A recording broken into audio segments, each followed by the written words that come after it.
Assalamualaikum class.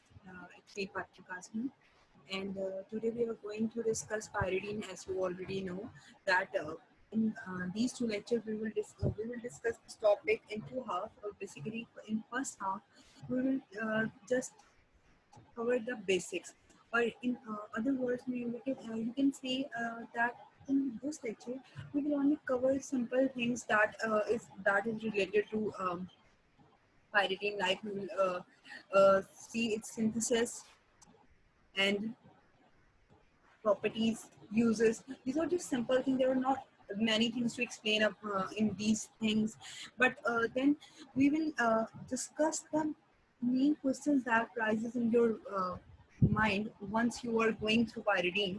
Then in the second half, in second video or in second lecture, we will cover those questions of yours. Okay, so let's start with pyridine. Bismillahirrahmanirrahim. So pyridine is also known as azabenzene. ये यानी इसको अगर आपको एजाबेंजीन पे note लिखने को आता है तब दैट्स मीन कि आपको पायरिडीन पे ही नोट लिखना है, या फिर आपको एजीन पे नोट लिखने को आता है. You should know these other names as well. As examiner, you don't know the mindset of examiner. He can ask you to write down the note on pyridine, but don't use the word pyridine. Instead, use the word azine or azabenzene. Okay, so here is the structure of pyridine. ठीक है, आप लोगों के सामने है. Okay, यहाँ पर आप एक चीज ध्यान में रखो कि इसके पास, इस नाइट्रोजन के पास एक लोन पेयर ऑफ इलेक्ट्रॉन भी है जो यहाँ पर शो नहीं किया, बट यू शुड नो कि इसके पास यहाँ पर एक लोन पेयर ऑफ इलेक्ट्रॉन है. ठीक है, just keep that in your mind. Okay, so structure देखिए 6 मेंबर्ड है. ठीक है, 1 2 3 4 5 एंड 6 मेंबर्ड है. 3 ट्रिपल बॉन्ड है इसके अंदर. अगर हम इसको इस तरह से शो कर रहे हैं, अदरवाइज तो रिंग स्ट्रक्चर से शो कर रहे हैं, तो that is the best way to show के इसमें रेजोनेंस हो रही है. ओके, मोलिक्यूलर फॉर्मूला क्या है? C5H5 and N.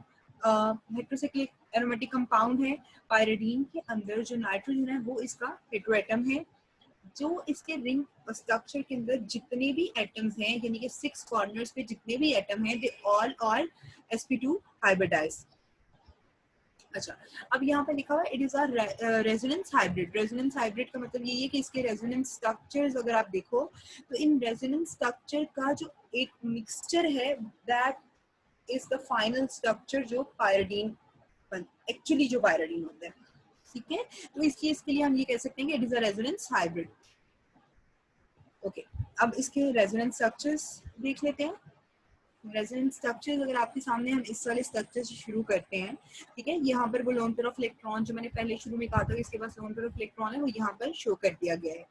अच्छा जी, अब ये देखो, नाइट्रोजन के पास यहाँ पर जो बॉन्ड है ये यहाँ पर शिफ्ट हो गया, और यहाँ पर इसके पास क्या है कि ये लोन पेयर ऑफ इलेक्ट्रॉन इस डायरेक्शन में नहीं गया, जिस तरह की मैं आपको इसको एक्सप्लेन करने के लिए let me show you the comparison. जिस तरह ये आपके पास पायरोल का स्ट्रक्चर है, पायरोल में ये जो लोन पेयर ऑफ इलेक्ट्रॉन है ये शिफ्ट करता है टुवर्ड नेक्स्ट कार्बन, या कह लो कि toward between the next carbon and that atom, यानी कि नाइट्रोजन और नेक्स्ट कार्बन के बीच में शिफ्ट कर देता है, डबल बॉन्ड बना देता है. ठीक है, जबकि इस केस में ऐसा नहीं होता, यानी कि ये वाले लोन पेयर ऑफ इलेक्ट्रॉन यहाँ पर शिफ्ट करके इनको आगे को पुश नहीं करेंगे. ठीक है, एक तो आप ये देखो कि इस तरह क्या हो जाएगा कि नाइट्रोजन जो है, ठीक है, क्यों वो ऐसे नहीं कर सकता, ये देखो. अब यहाँ पर ये लोन पेयर ऑफ इलेक्ट्रॉन है, this is present in sp2 orbital, और sp2 ऑर्बिटल में प्रेजेंट इलेक्ट्रॉन रेजोनेंस में पार्टिसिपेट नहीं करते, ये यानी कि अपनी जगह पर एज सच रहेंगे. तो अगर आप ध्यान से देखो तो आपके सामने ये नीचे जो है ये एज सच पूरे through out the resonance structures वहां पर ही मौजूद रहे, इन्होंने अपनी जगह नहीं छोड़ी, यानी कि ये डीलोकलाइज नहीं हुए. उसके बाद जबकि यहाँ पर ये जो लोन पेयर ऑफ इलेक्ट्रॉन थे ये थ्रू आउट डीलोकलाइज होते रहे, पहले यहाँ से यहाँ डीलोकलाइज हो गए, देन उसके बाद फर्दर आगे डीलोकलाइज होते जा रहे हैं.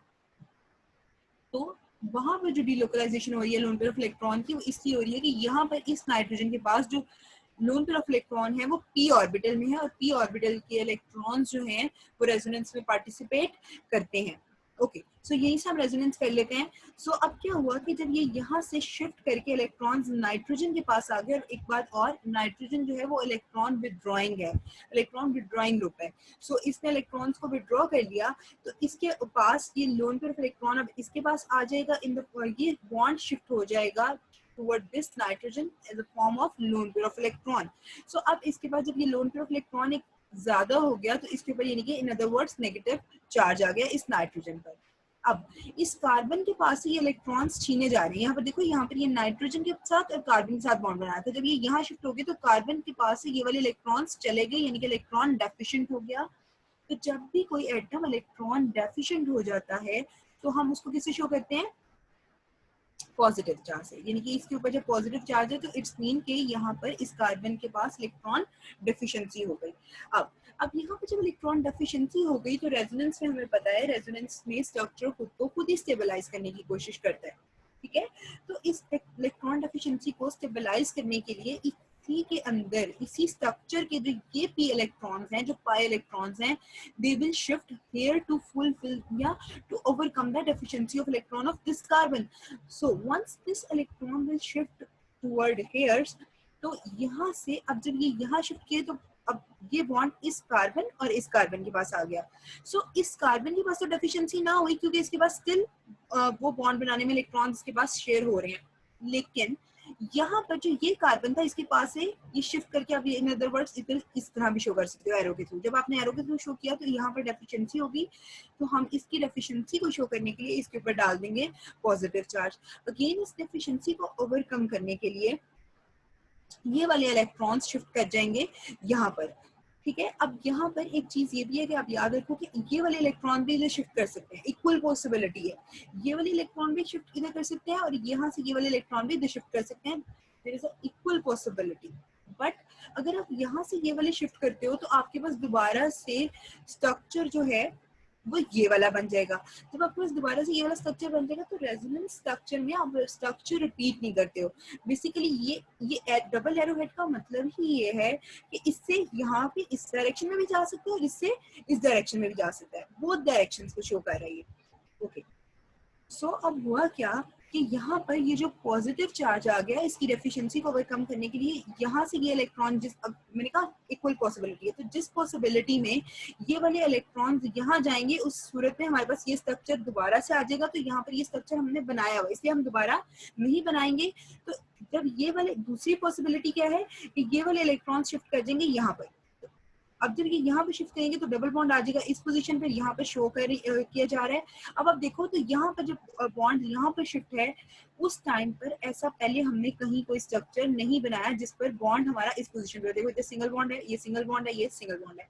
तो क्योंकि ये स्ट्रक्चर हमने पहले नहीं बनाया तो we will draw this resonance structure. सो जब ये यहाँ शिफ्ट कर गए तो पॉजिटिव चार्ज यहाँ आ गया, यानी कि ये वाला कार्बन जो है ये इलेक्ट्रॉन डेफिशिएंट हो गया। So to show the deficiency of electron, we will draw positive charge at this carbon या on this carbon, ठीक है। अब इस पॉजिटिव चार्ज की डेफिशिएंसी को पूरा करने के लिए ये वाले इलेक्ट्रॉन्स नाइट्रोजन के यहाँ शिफ्ट हो जाएंगे, ठीक है।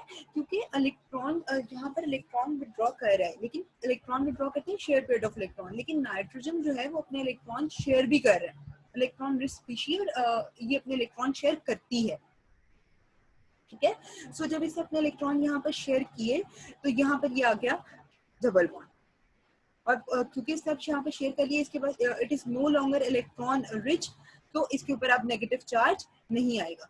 सो this was the resonance of pyridine.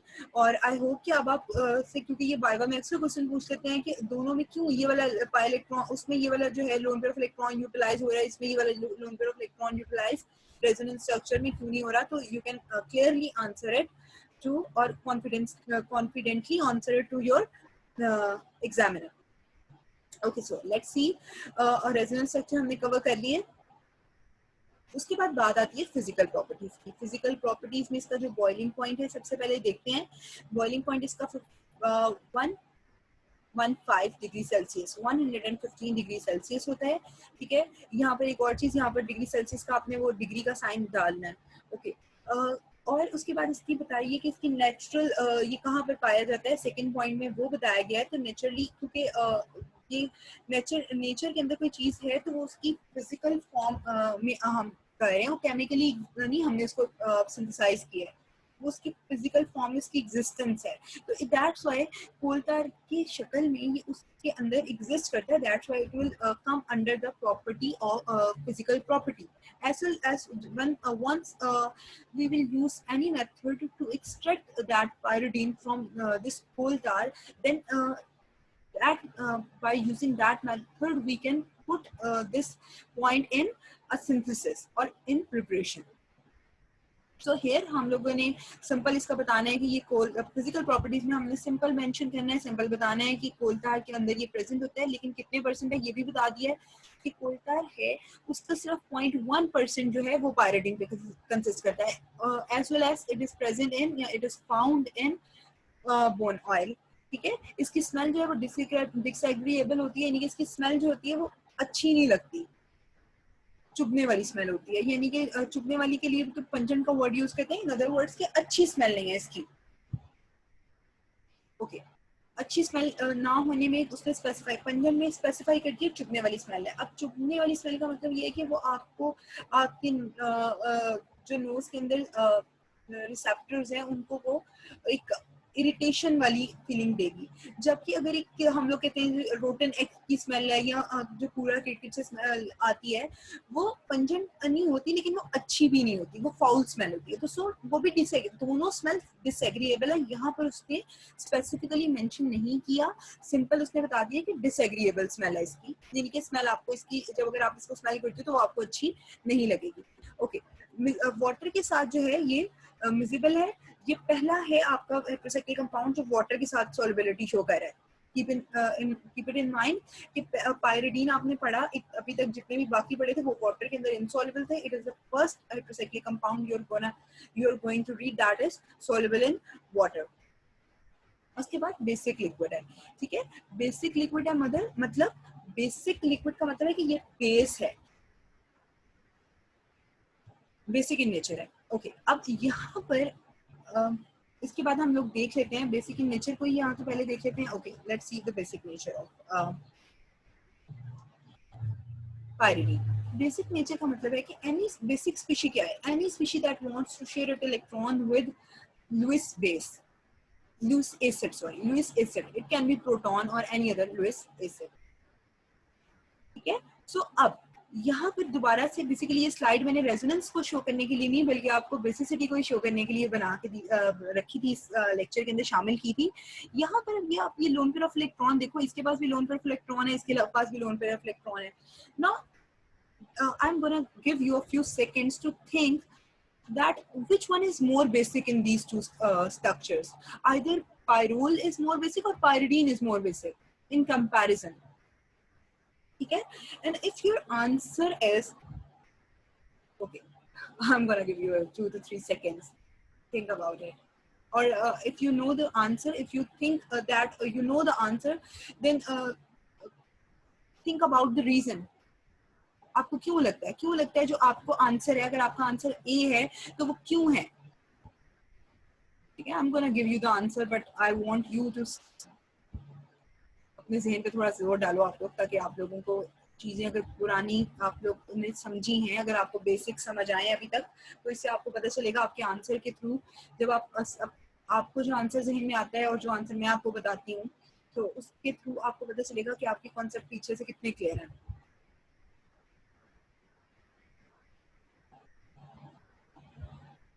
ठीक है, हिंट मैंने दे दिया है कि it is related, the answer is related to lone pair of electrons.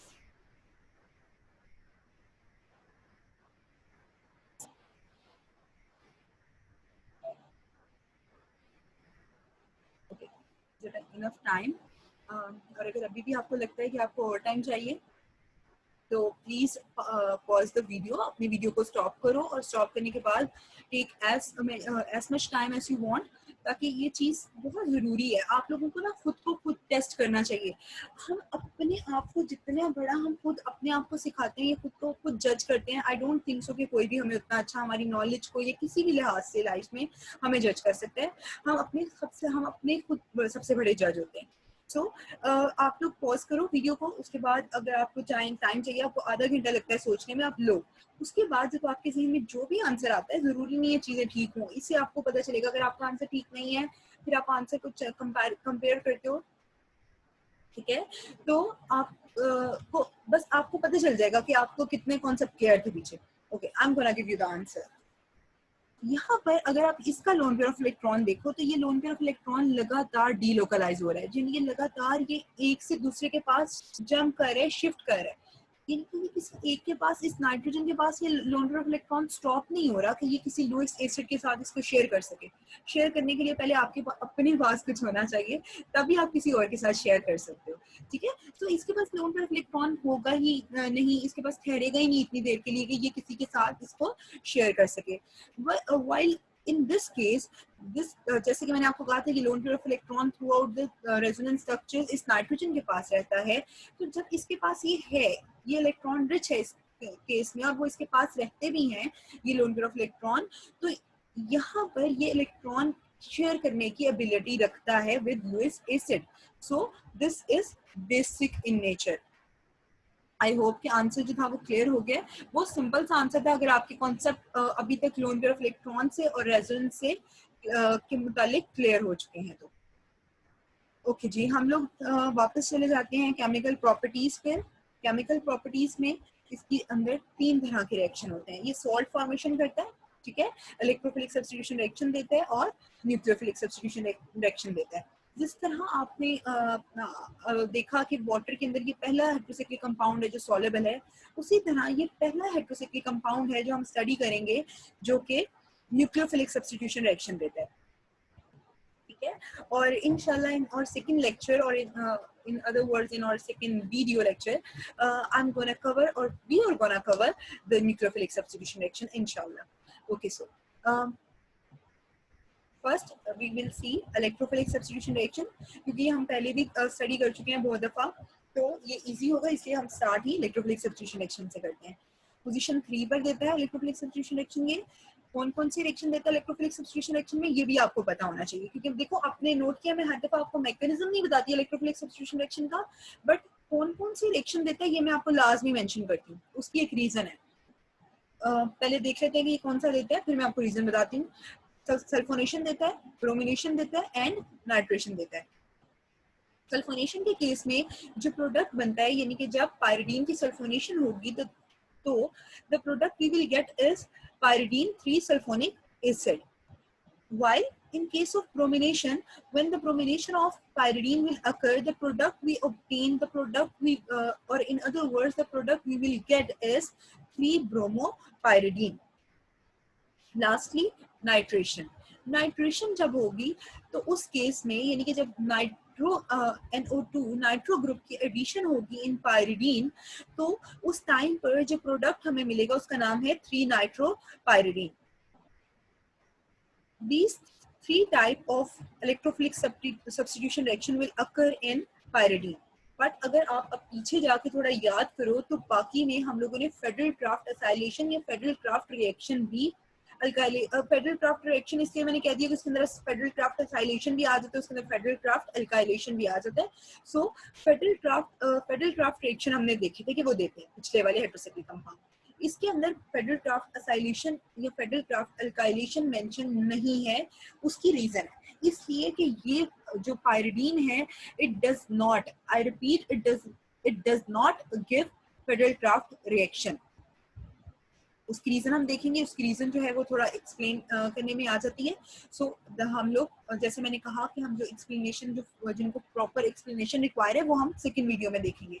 तो यहाँ पर आपने इस बारे में परेशान नहीं होना कि मैम ने स्किप कर दिया तो शायद आपको पता नहीं चलेगा, तो अब आपको खुद ढूंढना पड़ेगा या ये असाइनमेंट देने वाली है, ऐसा कुछ नहीं है। I will explain it in और second lecture. Okay, let's move on to the next slide. Nucleophilic substitution reaction देता है। न्यूक्लियोफिलिक सब्स्टिट्यूशन रिएक्शन में इसकी अमाइनेशन होती है, ठीक है, और फिनाइल ग्रुप की एडिशन होती है। सो इन केस ऑफ अमाइनेशन, इसके अंदर जो रिएक्टेंट है या जो इसके अंदर रिएक्शन करने के लिए जो हम लोग रिएक्टेंट यूज कर रहे हैं वो कौन सा है, NaNH2 यानी कि सोडियम अमाइन। सोडियम अमाइन की फर्स्ट स्टेप में आयनाइजेशन हो रही है, ठीक है। लेकिन हम मैकेनिज्म डिस्कस करेंगे इसका बाद में। तो सिंपल वर्ड्स में जब, अच्छा, जिस तरह कुछ बच्चों ने बुक में रिएक्शन नहीं समझ आई थी कि वो एरो दोनों साइड्स पे लगा हुआ था, तो इसलिए कंफ्यूजन को दूर करने के लिए मैं एक्सप्लेन कर देती हूँ कि इसका क्या मतलब है। इसका मतलब ये है कि पायरिडीन का जब रिएक्शन हुआ, पायरिडीन उसने बेसिकली 2 दफा इक्वेशन लिखने की बजाय, 2 डिफरेंट इक्वेशन लिखने की बजाय उसने एक तरह से कह लो फ्लो चार्ट का यूज कर लिया है। पायरिडीन का जब रिएक्शन हुआ सोडियम अमाइन के साथ, तो हमारे पास आया 2 अमाइनो पायरिडीन, ठीक है। फिर अब ये एक रिएक्शन कंप्लीट हो गया। सेकंड में क्या हुआ कि अब ये पायरिडीन, ये नहीं है कि एक ही पायरिडीन आप कहोगे एक पायरिडीन उसके साथ रिएक्ट कर लिया तो ये कैसे हो सकता है कि वो पायरिडीन तो यूटिलाइज होगी, इसका रिएक्शन कैसे होगा। बेसिकली हम यहाँ पर इक्वेशन बैलेंस नहीं करें, हम जस्ट सिंपल बता रहे हैं कि जब पायरिडीन ने इसके साथ रिएक्ट किया तो ये हमारे पास ये इक्वेशन आई, और जब पायरिडीन ने फिनाइल लिथियम के साथ रिएक्ट किया तो हमारे पास 2 फिनाइल पायरिडीन आया। तो जब इसने इसके साथ फिनाइल लिथियम के साथ रिएक्शन किया तो हमारे पास ये नीचे वाली इक्वेशन आ जाती है। ओके, अब देखते हैं सॉल्ट फॉर्मेशन। अब यहाँ पर आपको पता चली गया है, अच्छा यहाँ पर पोजीशन 3 इस गलत मेंशन किया हुआ है, दिस इज पोजीशन 2।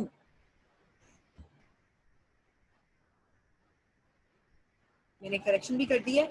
ओके, उसके बाद सॉल्ट फॉर्मेशन में क्या है, सॉल्ट फॉर्मेशन में क्या होता है, बेसिकली सॉल्ट फॉर्मेशन में बनते हैं आयनिक बॉन्ड।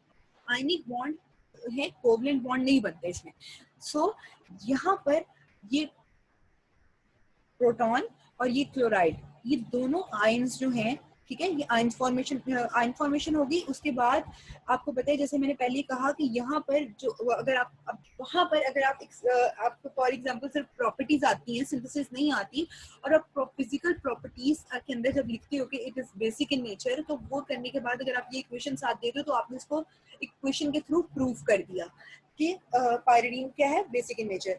पायरिडीन ने अपना loan pair of electron share किया किसके साथ, प्रोटॉन के साथ। इलेक्ट्रॉन डेफिशिएंट स्पीशीज है ये, तो उसके साथ जब इलेक्ट्रॉन शेयर किया तो दोनों के बीच में बन गई बॉन्ड, ठीक है। यहाँ पर ये कोवलेंट बॉन्ड ही बना है। अब जैसे मैंने कहा था कि, लेकिन अभी मैंने खुद ही कहा था कि सॉल्ट्स के अंदर आयनिक बॉन्ड बनते हैं, तो अब वहां पर देखो आयनिक बॉन्ड कहाँ बने। अब क्या हुआ कि यहाँ पर जब इसके अंदर बॉन्ड बन गया, ठीक है, this hydrogen is not electron rich still, ये अभी भी इलेक्ट्रॉन रिच नहीं है। क्यों?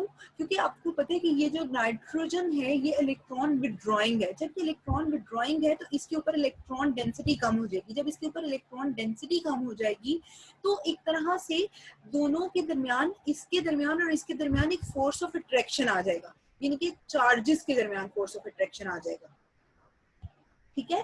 अगर आप इसके दरमियान नहीं भी लिखना चाहते तो बेसिकली यहाँ पर इसको आप इस क्लोराइड आयन को, ठीक है, यहाँ पर इसने इसके सामने किया हुआ है, लेकिन अगर आप इसको इस तरह नहीं करना चाहते, सिंपल अगर आप कहीं पे देखते हो कि डॉट, ये वाला स्ट्रक्चर बनाने के बाद डॉट और देन Cl नेगेटिव लिखा हुआ है, तब वो भी ठीक है, ठीक है। उसके बाद let's move on to the next one, reduction. Okay, यानी कि हम लोगों ने ऊपर रिडक्शन मेंशन नहीं किया था, यहाँ पर जब ये वाले रिएक्शंस हम लोगों ने सारे मेंशन किए थे, सो आप यहाँ पर रिडक्शन भी मेंशन कर लो। ये चीजें मैं इसलिए यहाँ पर एडिशन करती जा रही हूँ कि अगर आपने इधर से ही देख के नोट्स बनाने हैं तो बाद में आपकी कोई चीज मिस ना हो जाए। ओके, रिडक्शन में क्या है, रिडक्शन के अंदर 2 तरह के कैटलिस्ट के प्रेजेंस में ये रिडक्शन करता है, लेकिन प्रोडक्ट दोनों में सेम है। प्रोडक्ट दोनों तरह की रिडक्शन में क्या बन रहा है, पिपरिडीन बन रहा है। सो बस यहाँ पर दोनों तरह के कैटलिस्ट मेंशन करने का मतलब ये है कि दोनों की प्रेजेंस में जो है इसकी रिडक्शन हो रही है और प्रोडक्ट सेम बन रहा है। ओके, जब एथेनॉल और सोडियम की प्रेजेंस में रिडक्शन हो रही है तब भी पिपरिडीन बना, और जब निकल और हाइड्रोजन की प्रेजेंस में हो रही है तब भी आपके पास प्रोडक्ट पिपरिडीन बना। अगर आपको दोनों याद करने में मुश्किल होती है तो आप इन दोनों में से कोई एक कैटलिस्ट की प्रेजेंस में आप रिडक्शन करवा दो तो आपका जो है ये कवर हो जाएगा, केमिकल प्रॉपर्टी कवर हो जाएगी रिडक्शन। ओके, अब देखते हैं प्रिपरेशन। प्रिपरेशन इसकी 4 मेथड से है, ठीक है। 4 मेथड्स में से जो 4 हैं और 3 है वो केमिकल मेथड, वो सिंथेटिक मेथड है, यानी कि उसमें हम सिंथेसाइज कर रहे हैं लैब में केमिकल्स यूज करके। जबकि एक जो है वो फिजिकल मेथड है, उसमें हम लोग जो कुदरती तौर पर प्रेजेंट है उसको सिर्फ एक्सट्रैक्ट कर रहे हैं। तो सबसे पहले हम एक्सट्रैक्शन मेथड ही देख लेते हैं,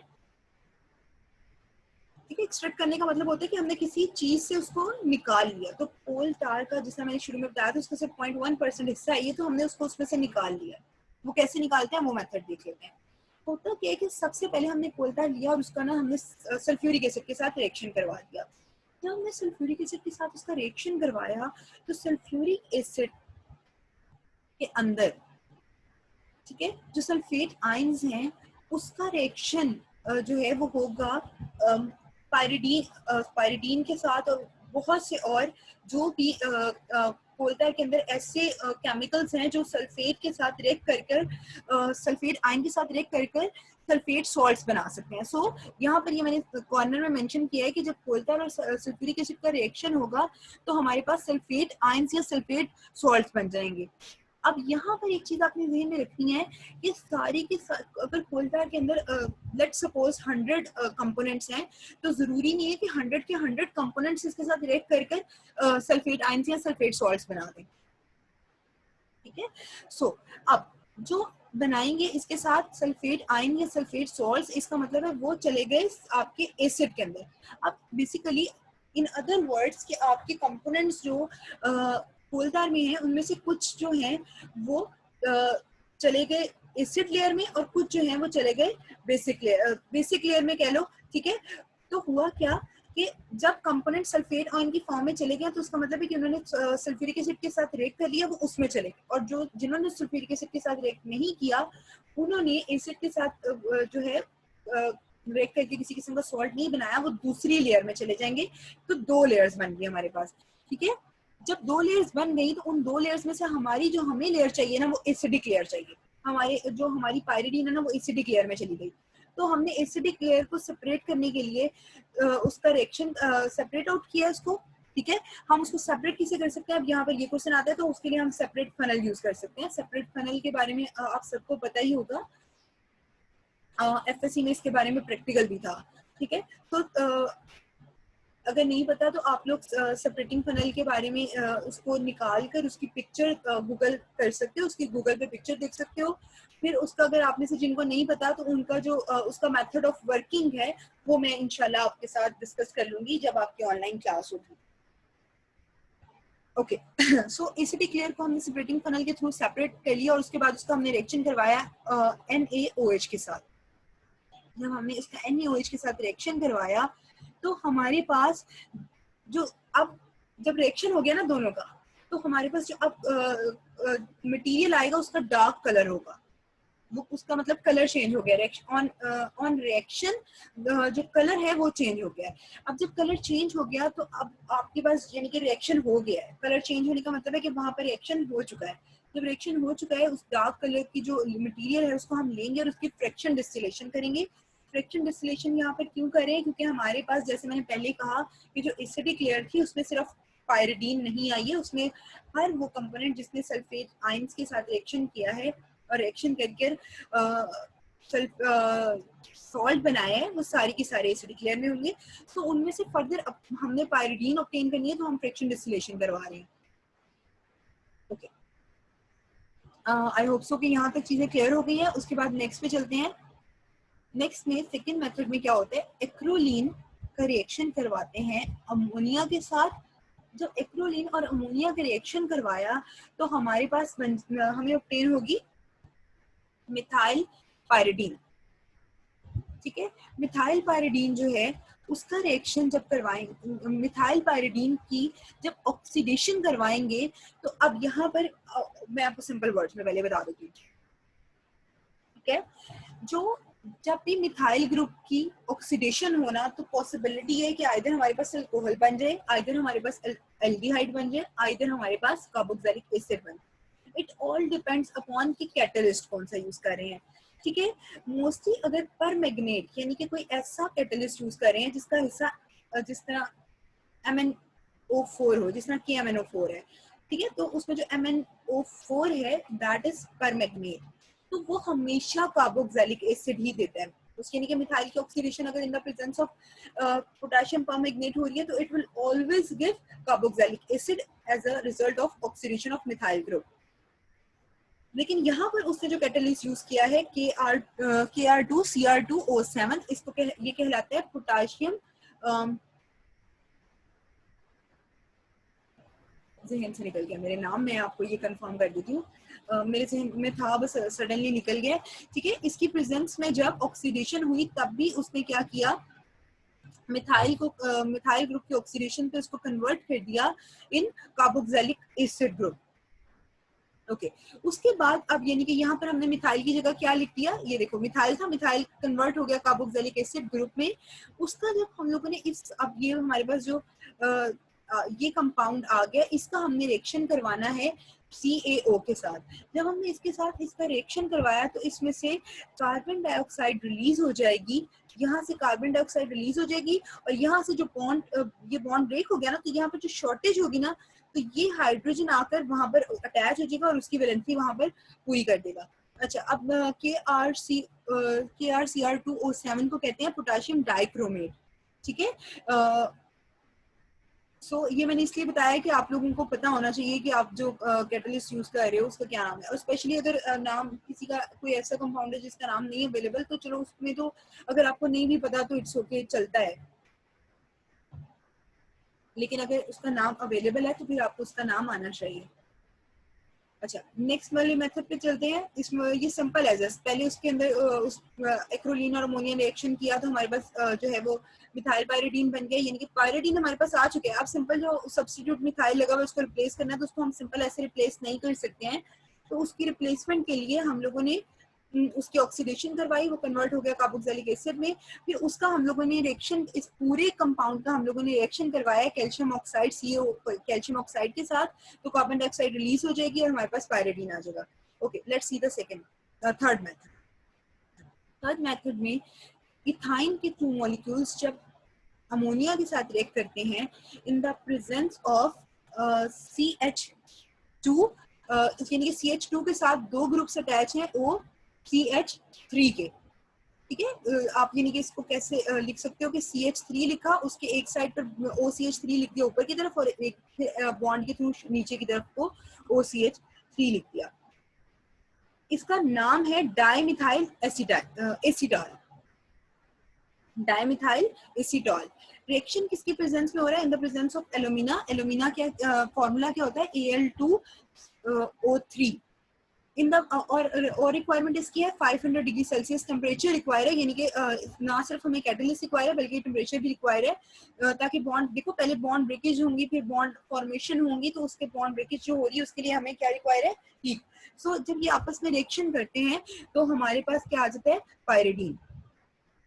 फोर्थ मेथड जो है वो सिंपल सी इक्वेशन है, हम लोगों ने एसिटाइलिन और के टू मॉलिक्यूल्स का और हाइड्रोजन साइनाइड को पास करना है रेड हॉट ट्यूब से, तो दोनों आपस में रिएक्शन कर पायरिडीन दे देते हैं।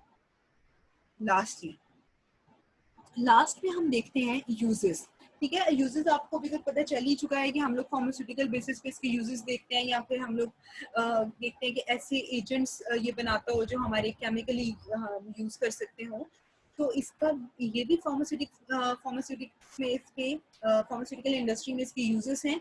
सो देख लेते हैं कि ये क्या यूजेस है इसके। ये as a pain reliever use होता है, यानी कि पेन रिमूव करने के लिए यूज करते हैं पायरिडीनियम की शक्ल में। पायरिडीनियम यानी कि वो ड्रग है जिसका ये हिस्सा है, और हम इसको यूज करते हैं एज अ पेन रिलीफ के तौर पर। अब अच्छा, उसने यहाँ पर ये भी स्पेसिफिक कर दिया कि पेन किस फॉर्म में, यानी कि पेन हमें सर की भी हो रही होती है, पेन हमें किसी लेग में भी हो रही होती है, मसल पेन होती है, लेकिन ये कौन सी, यहाँ पर किसी किस्म की कोई यहाँ पर किसी किस्म की पेन मेंशन नहीं है, यानी कि इसको हम जनरली पेन के लिए ले सकते हैं, प्लस हम लोग इसको यूरिनरी ट्रैक इन्फेक्शन के लिए ले सकते हैं। उसके अलावा अमीडाजोल में लेते हैं, अमीडाजोल 1,2-A पायरिडीन, ये है एंटी इंफ्लेमेटरी ड्रग है। नेक्सेम जो है ये जो है एसिड रिफ्लक्स, यानी कि हमें बात हमें स्टमक में बर्निंग फील हो रही होती है, जैसे या सिंपल वर्ड में हमें बात लग रहा होता है कि हमें जलन हो रही है पूरी एसोफेगस में या स्टमक में, तो उस केस में हम इसको यूज करते हैं। लास्टली ये तो इसके फार्मास्यूटिकल इंडस्ट्री में यूजेस थे, इसके अलावा जो लैब में सिंपल ग्रिग्नार्ड रिएजेंट बनाने के लिए इस्तेमाल करते हैं, जो कि आपको पता है बहुत सी सिंथेसिस में, डिफरेंट कंपाउंड्स की सिंथेसिस में एज अ एजेंट यूज होता है। ओके, यहाँ पर हम लोगों ने पायरिडीन को जो जर्नली जो चीजें सिंपल थी, जिनमें कोई बहुत ज्यादा कॉम्प्लेक्स बातें नहीं थी, वो हमने कवर कर ली हैं। अब हम लोगों के पास कुछ ऐसी चीजें हैं जो इसमें थोड़ी कॉम्प्लेक्स थी, जिसका फेडरल ड्राफ्ट रिएक्शन जो है वो क्यों नहीं देते। ये बाकी अगर देते हैं एट्रोसाइक्लिक कंपाउंड, अभी तक हमने जितने भी पढ़े तो ये हैं, ये क्यों नहीं देते, हम ये देखेंगे। इसके अलावा हम न्यूक्लियोफिलिक सब्स्टिट्यूशन रिएक्शन देखेंगे। ठीक है, तो let's move on to the next video. Okay, for now अल्लाह हाफिज।